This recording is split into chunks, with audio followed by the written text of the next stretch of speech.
Escuche, gruñona, están tratando de hacer algo bueno por usted. Déles un respiro. Disculpe, ¿acaba de llamarle a mi esposa gruñona? Oh, sí, ya entiendo. Quiere quedar bien.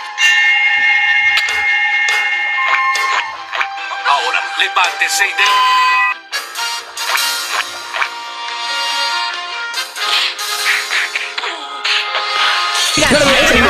Le dieron huevos y a nosotros.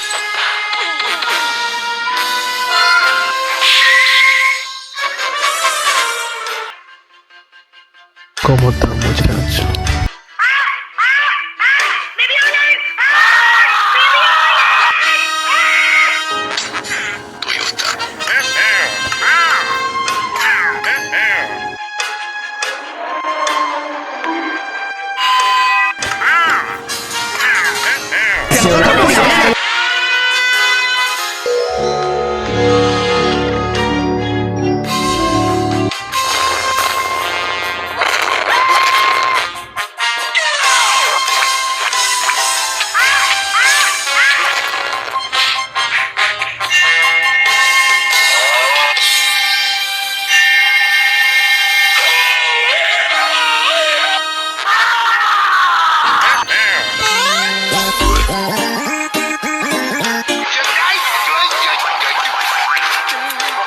Tenía que ser el chavo.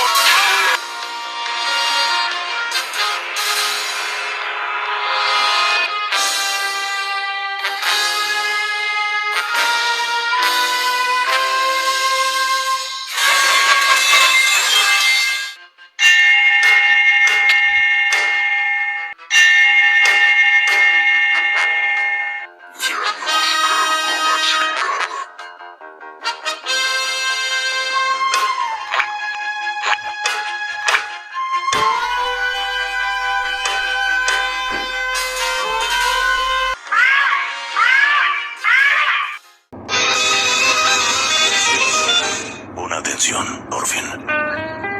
No tienes enemigos. Nadie tiene enemigos.